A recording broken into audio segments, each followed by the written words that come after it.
دعا کی قبولیت، یعنی دعا کیسے اور کس ٹائم قبول ہوتی ہے۔ جمعے کے دن بعد نماز عصر پوری آیت کرسی 70 مرتبہ پڑھنے کے بعد جس مقصد کی بھی دعا کی جائے وہ قبول ہوگی انشاءاللہ۔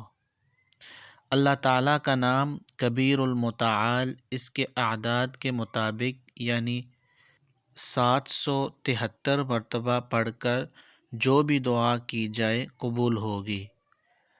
نمبر 3، وَإِذَا جَاءَتْهُمْ آيَةٌ قَالُوا لَن نُؤْمِنَ حَتَّى نُؤْتَى مِثْلَ مَا أُوتِيَ رُسُلُ اللَّهِ اللَّهُ أَعْلَمُ حَيْثُ يَجْعَلُ رِسَالَتَهُ۔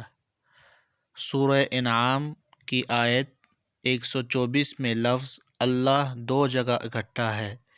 ان دونوں لفظ کے درمیان جس چیز کے لیے بھی دعا کی جائے انشاءاللہ ضرور قبول ہوگی۔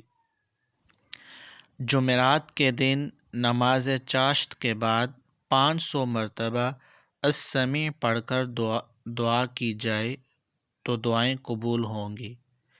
سیدہ فاطمہ رضی اللہ عنہا فرماتی ہیں کہ مجھ سے حضور صلی اللہ علیہ وسلم نے ارشاد فرمایا کہ دعا کرنے سے پہلے ان کلمات کو پڑھ لیا کرو: یا اول الاولین، یا آخر الآخرین، ویا ذا القوة المتین، ویا ارحم الراحمین۔ آمین۔ ان الفاظ کو پڑھنے کے بعد دعا کی جائے تو انشاءاللہ دعا ضرور قبول ہوگی۔